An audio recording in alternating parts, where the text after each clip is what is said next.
don't know how to explain it. Once she does it though, once that needle is in, it's almost like it just relieves the pressure and like you can't help it. Everything just starts coming out. Because I remember I had my daughter there with me. And when she first saw the needle, she was like, I don't gotta get needles, right? And I was like, no, you can just sit here in the stall. And then when she saw me crying, she was like, Mommy, you're crying. You're crying. It was a release. I was like, okay.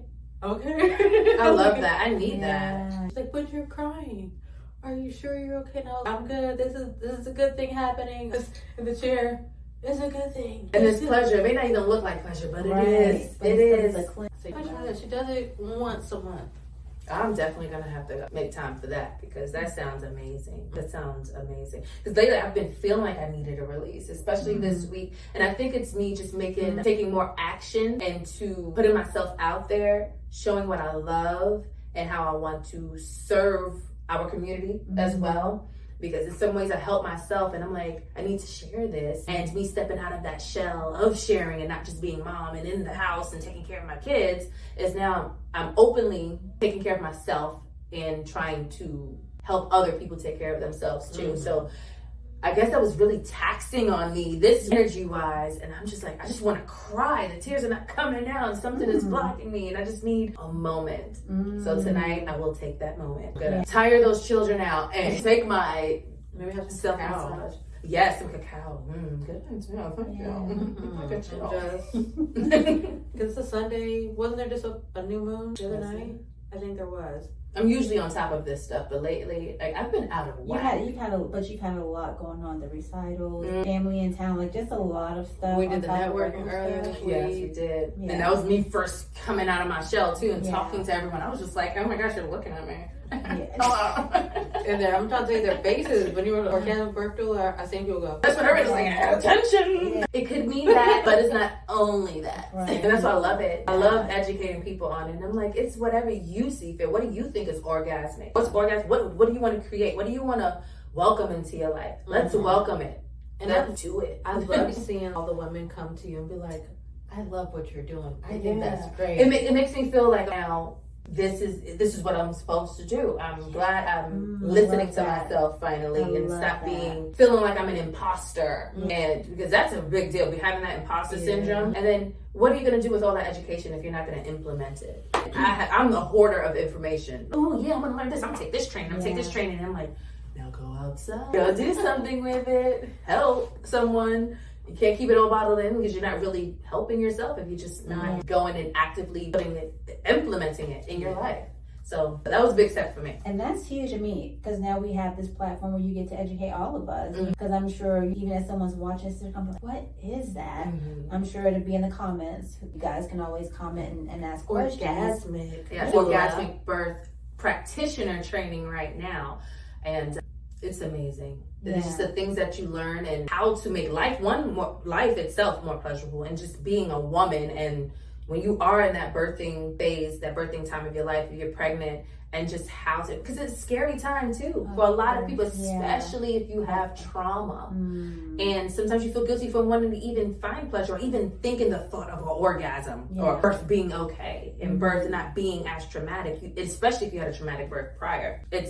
It's unheard of almost. It's taboo. How dare you say that? It's supposed to be painful. No, it doesn't have to be. Especially if we change our verbiage around it. Instead of saying labor or just, with the word contraction, to say waves. We're riding waves here. Or the sensations, they're heavy sensations. They're going to get more intense versus more painful. They're going to get intense. And knowing that's coming and allowing yourself to be instead of restricting and holding, that's where that pain comes in. Because you're fighting it and you're like, no, I have to brace myself. No, just allow yourself. Sometimes just dance. I remember putting on music and dancing during my labor, moving my hips. And I'm like, let's squat together. Just doing something. I even heard someone saying, let's bake cookies. And then she'll lean over the stove, having a contraction, just swaying, moving her hips. Her husband or partner, doula, whoever will come in, press on her bottom, on her back, on her hips, and just help her sway from side to side, putting pressure. And she's just like, contraction is over. Now she can put the cookies in the oven. And it's just nice, especially if the kids are up and you're having a home birth, because you can even make a pleasurable birth in the hospital too. I did that with my second. I will say, like, although everything didn't go the way we wanted it to go, and it didn't even start the way we wanted it to start. Like, we had this idea, we want it to be dimly lit. We want certain smells. Yes. We want this, and that. So, like, while we didn't get to have all of it, it was still like, when I was there having the baby, and we weren't expecting him to be here, they know we don't want these big lights. We want the dim lights. Like, sure, have enough light for what you need. But, like, I know I want to feel relaxed. I want the baby to feel relaxed. And I will never forget that we had one of these warmers. And the nurse who was there, she actually comes to Bliss sometimes. But I remember her saying, like, I will not forget you guys because of how good your room smelled. And my husband would have, like, the burning oils. I love this. I'm loving everything you're saying right now. I'm like, yes. Make it yours. It's so, they made it so sterilized that they forget that we are primal beings and we need to allow that to flow. It's just, I just love that. And I would even like to go as far to say that if you're a mom or if you are going to become a mom and you're thinking about having a business, they are kind of like the same. They're both a baby. They're your baby. And there's going to be those waves. There's going to be times when things get really intense. You're going to want to restrain yourself. You want to hold on tight when really you got to let go and like just be like, all right, surrender. Whatever's going to happen is going to happen. We're going to figure it out. Allow it We're to going to make it work. And then it grows. And even, I'm going to just say trigger warning for some people, even how sometimes people have children who pass. Sometimes your business baby is going to pass. And just being able to see this as a mother of a human and the mother of a business, they are like one and the same. You treat it the same way, like making sure you give your baby enough time, whether that's your human baby or your business baby. Or even your pet, if you want to go in that aspect. Giving it love, nurturing it, and allowing it to be, allow it to grow up, surrender to what is. It is going to be painful. It can be, but a nice saying I like to hear is everybody goes through pain, but we can choose not to suffer. You don't have to suffer. Pain is inevitable, but suffering is a choice. That's true.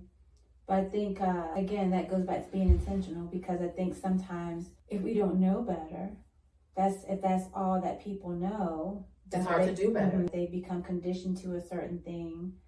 That's sort of path that they follow until they know more, until they're exposed to more, which is why we're here. The things that you guys are sharing, these are things I didn't know at this age. So it's always being able to have that platform where you're able to learn more and you're able to grow. And for me, that's huge. It's one of those things where I'm just mentally just taking notes on everything. And then even with when you were talking about your business and your baby, what we all know is that no matter how many books are written on how to raise your child, on how to start your business, guess what? It's not verbatim. It's not the same. You have to figure it out along the way, because guess what? Your baby might start teething at 2 weeks. Your baby might start teething at 2 years. So guess what? Is something wrong with that? No, it's not. And that's the thing. Your business might take off 2 weeks after you start it. Your business might take off 2 years after you start. It's just being consistent and just allowing it. And I think once we're able to find our space or our place and be consistent and especially when I think the thing is when we're passionate about something too, that's the big thing. Because sometimes we'll jump into things because it sounds good or it feels good or like, oh, I can make some money doing this. But then where's the passion? Exactly. And with that, I had a business coach. I had hired a business coach, and I was telling her about all the things that I'm trying to do. I'm trying to get this money, so I'm doing this, I'm doing that, blah, blah, blah. And at the same time, I was trying to live off of that. That was my only income. And I remember her telling me, go get a job, right? And I was like, oh, woe is me. No job. I don't want to do that. I don't want a job. And then she was like, okay, well, let's just think about it this way. She was like, all right, you've got a kid. She was like, your son's 5 or 6. Are you going to be like, all right, you can walk. Go out making some money now. She was like, you're not going to put that on a baby. She was like, so your business is the same way. It's not grown enough to do it on its own. Not right now. Yeah. I was like, oh. She was like, great okay. analogy. So sometimes you got to do something else until the baby is ready to start walking. I'll go get a job. Yeah. And that's also smart in this way, whereas you're not putting so much pressure on yourself, where you feel like, I'm not where I'm supposed to be right now. And then it's Because it's also I should versus this is where I am right now, and this being in that present moment. You're so focused on what's not happening that you're not focusing on what you could that be doing. survival mode. That's what you said earlier. It's always that hustle of like, well, I gotta get enough to pay this bill. I gotta get enough to pay that bill. Let me go ahead and get some to the side for this thing that's coming up or that thing that's coming up. And that's when the passion fades. Because it's like, I'm tired. I don't want to do this no more. I gotta wake up in the morning. And then there comes regret. Then the grieving process. Right. And then I want to quit. And then you feel like a failure. But that's why you got to get back up and this is what I want. This is what the world needs. This is my dharma. This is my path. This is what I'm supposed to be doing. And when I am a firm believer in this, if you've done 25 things, if you're like, I'm going to do this, I'm going to do this, I'm going to do this, out of those 25 things, there's that one thing that you will go back to every single time because there's something about that thing that you're drawn to because that's the thing that you're supposed to do. You may not realize it, then you enjoy it, but something about it, and then you're really, really good at it. It just hasn't happened. All the things haven't happened that go along with it yet. Or you're just thinking, I'm not going to make a lot of money. Or other people, or ideas, their mentalities, what do you want to say? They're not as optimistic as you would like them to be. Exactly. And it's okay. A lot of people are not going to see your vision. And it's not meant for them to see. It was meant for you to see, and you have to just trust in yourself and believe in yourself enough to say, I'm going to do it no matter what. And then they'll see it. I would say there's that, and find another group of people that will believe in it. Just because when you by yourself believe in it, sometimes it's easy for things to come in, the imposter syndrome or something with life happen. With that a lot. Right? But when you get the right people around you, I don't know if I want to do this anymore. They're like, why? Or you'll hear somebody say, girl. Or they'll be like, well, listen, this is what somebody really did for me. They're like, there's 100,000 people in Fayetteville. Nope, nobody wants what you have. Nobody out of those 100,000 people, not even one, go ahead and quit. And I was like, well, the who? Right. She was like, let's just look at even if 1% had wanted that. How many people would that be? And then what does that look like in revenue? And then we looked at it like, don't give up. Yeah. Don't give up on yourself. Right. So having the right people in your corner that also see the vision, they see the value in you and what you have. That's who you ladies are for me, honestly, because I was stuck in that. Oh my gosh, should I go outside? I gotta have these kids, and I had the imposter syndrome because I'm like, I'm learning, and then I'm like, maybe I will be a teacher. Maybe I could go, and I'm like, well, you gotta go to a studio first, at least go say hello to people.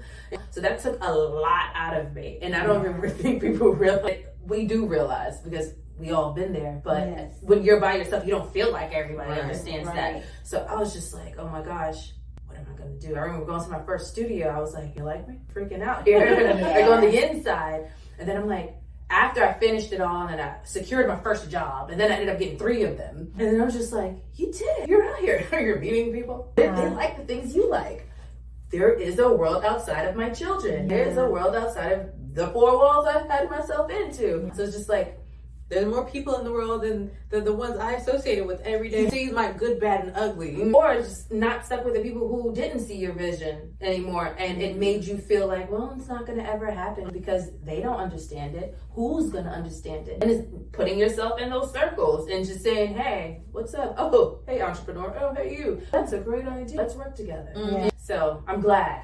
I was like, let me get out of this house. Listen. With the babies. Come on, kids. Come on. And that first step is the hardest because that can be very uncomfortable making that first step because it's easy for us as humans to talk ourselves out of stuff. That's the easiest thing to do. I can have reasoning for everything. And then here we are 6 months later thinking, man, if I just did that. And then we're having that same conversation, or we tie up our shoestrings and we take a big breath and then we just walk in. And it's scary. But then once you get past, you're like, oh, it's kind of like, and I know this is not the best analogy, but I will use this, as going to the gym. You know what? It's like, oh, I don't want to go to the gym. I don't want to go to the gym. And then you go work out for an hour and a half and you leave and you're laughing like, oh, I'm so tired. But it was that getting out of the bed and getting those gym clothes on, getting in that car, going to the gym, and it's dark and it's cold. And you're like, and then you get there and you start, and then you're like, I remember that feeling like when I'm leaving, man, I'm glad I came to the gym today, because it is the very first step. And once we take that first step, not saying that it's easy, but that first step, that first hurdle changes everything. And it does make it the wheels turning. It's funny because I actually did that this week. And I think I might have told both of y'all. The day that I went to the gym, I literally argued with myself in my head because the alarm went off, and I was like, You put it on the other side of the room? I did. Yes, it works. So I had to get up, go turn it off, and then I got back in the bed. Oh, I couldn't do that because I was too scared to wake up the baby, and then she really gonna ruin it for me to be up because she gonna be like, "You doing, Mom? Milk?" So then my husband woke up, and I laid in the bed. So then he got up, and when he came back, he seen me still in the bed, so he got back in the bed. But I was just like, as all it was happening, I was just arguing with myself. I was like, I don't feel like getting up. I'm tired. And it was like, just go. You said you were gonna go. I was like, I don't want to. And it was like, but when else are you gonna go? And then you found the pleasure I didn't really. after the workout. No, You weren't proud of yourself for going? it's okay to say no. There's no right or wrong answer here. I went. Well, so also my thing was like, we paid for it. So it wasn't like I was really feeling like I want to go. Just like we paid for it. I'm not. That's what I was arguing with myself about too. Like, don't waste this money. I hear that. Don't waste this money. You signed up for this. Maybe that was the pleasure of Go. You got to pull the good out of everything. No So matter there what was it that, is. and then also this week I had argued with myself about going to the networking event. So I was like, yo, this shit is mad early. I gotta It be was there pretty early. at 7:30, and I gotta be bushy-eyed and bright-tailed or whatever to say. I know what you're saying, but you tell the bright eyed, right? And I was just like, all right, I'm tired. I'm running late because I woke up late.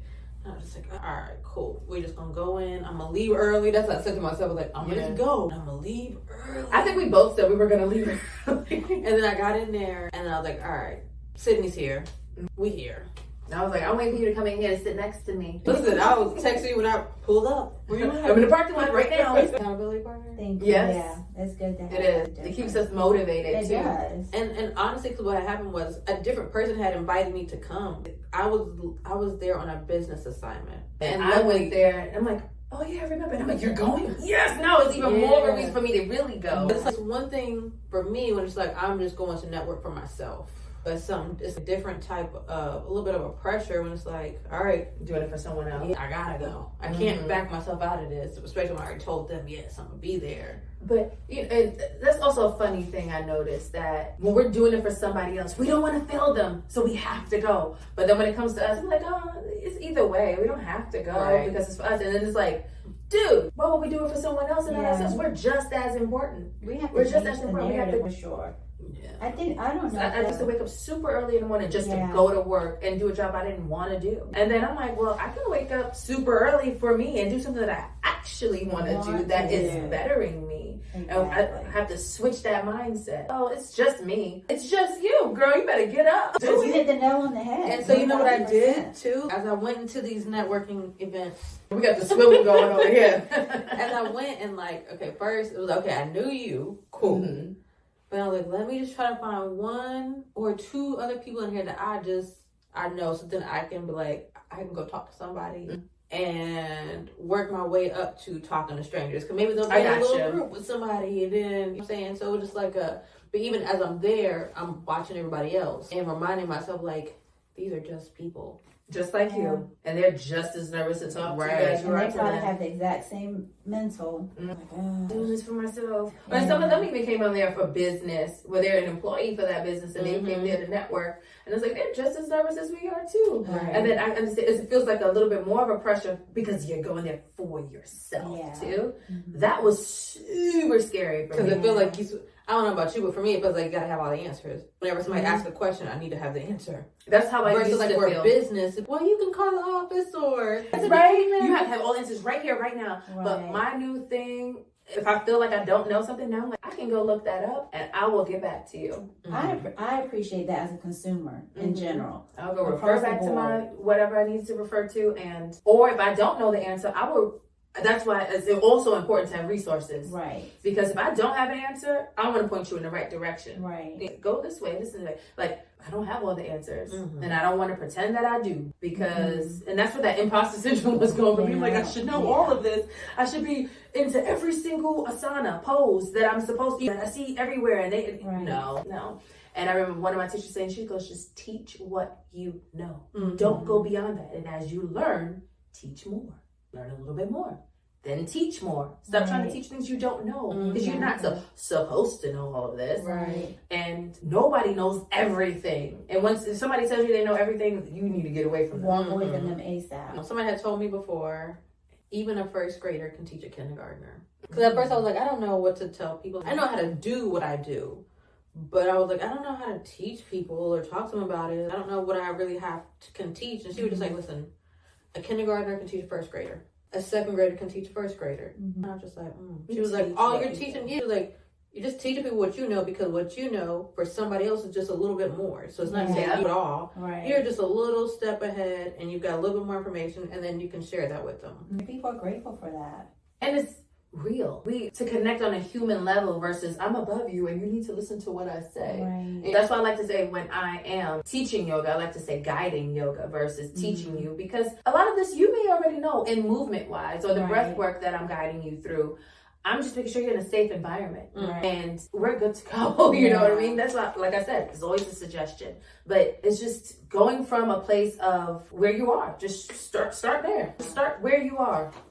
You can't start anywhere else in reality. You gotta start where you are and just accept it. I love that. So maybe we can even bring it back to saying accepting who you are can be the first pleasure. That could be the pleasure in itself. I agree. Just being present and be like, Accepting yourself where you are right now. Let's take a breath right now. Putting our hands on the chest and belly. Taking a nice deep inhale and exhale and sighing it out. And just being. I want to end it out with this little cartoon I was watching with my son the other day. I think it was called like Johnny Test or something like that. I think I know. Not Johnny Quest. Johnny Quest. Johnny Quest? I don't know. But this little boy, he's got 2 twin sisters who are super smart, geniuses or I think whatever. it's Quest. I don't think it matters, the message. But something had happened. The little boy had like this little checklist of all these things that he wanted to do. And he was doing some crazy stuff, right? And so he did something, he fell and he broke his foot. And then he started cursing his foot. He's like, oh, you stupid foot, look what you done did. You done got me into trouble. And then his sisters created him, because they're geniuses, they created him a prototype robot foot thing. And they put it on his foot. Cartoons are crazy. So then they took his foot and they took it to their lab, but then the foot got away, right? The foot was just all over town, right? And then the whole thing came back to like, this is the only body you have. You have got to respect it. Because the whole thing was like, yo, your foot's running loose because look how you was talking to it. Look how you were treating it. That's funny you even say that too. Because I was just telling my daughters, look at your feet. And they're like, I said, say thank you. I was like, rub on your leg, say thank you. And then carrying you around your whole life. Thank your hands. They've been grabbing things for you, scratching those itches. And they're like, looking at me like I'm weird, but they were doing it. And I'm like, just look at your fingers, look at your hands, just say thank you. I'm like, hug yourself. Say thank you, rub yourself. Thank you, body. You were here my whole life. You healed. You grew with me. I fell with you. You healed me right back on up because your bodies are smart. And it's just saying, I appreciate you. I love you. And that also helps release a lot of things within yourself. And then you get more in tune to your body. Because a lot of us don't realize that sometimes we separate ourselves from the body and we forget, we don't pay attention to those sensations. Right, that's true. It's important to always remember to tell yourself, I love you. Tell your body, you love your body. It's been here with you from the moment you were born. It's grown with you and just like, thank you. And we have to be very mindful of the things that we say to our body. Because words are spells. Yeah, they are binding. We are. We have to be just very mindful and the things that we speak over ourselves, and positive or negative. And I don't think sometimes people even are aware of it, but they say, I'm so dumb, or I'm so... Yeah, that's a big one. And I don't think they mean it, but it's one of those things that people just say. And it sticks to themselves, and they start to believe it. And they start to believe it because the brain is receiving that, and it's saying, maybe I am. Yeah, because the subconscious doesn't know the difference between real and fake, so if you keep saying it, it is what it is. They're going to take it as true. Yeah. Take it. So, I want to close this by saying it is so important for each of us to have our own way of how we incorporate pleasure into our lives, whether that is with your coffee or your yoga or your organization or taking a day or two away just to be with yourself, or just even having moments in the morning where you're just loving on your body and being present with it. It sets the intention, it sets the vibe for how your day is going to go and how your body is going to respond. Because when you speak to your body with positivity and with love, life, it's going to vibrate higher than if you were to speak down upon it. So the same way you would want somebody else to talk to you, talk to yourself in that way. Exactly the same way. They say nurture yourself as you would a child. That's important. And let's comment down what ways you invite pleasure into your life daily. And go back and forth. Let's open up this conversation. We're here, and we hope to see you next time. Have a good one, guys. Thank you so much for joining us. We are Sun-Kissed Souls. And also, if you guys have any ideas on topics that you would like to have us discuss, comment on that below as well. We look forward to seeing you guys in our next episode. See ya. Bye.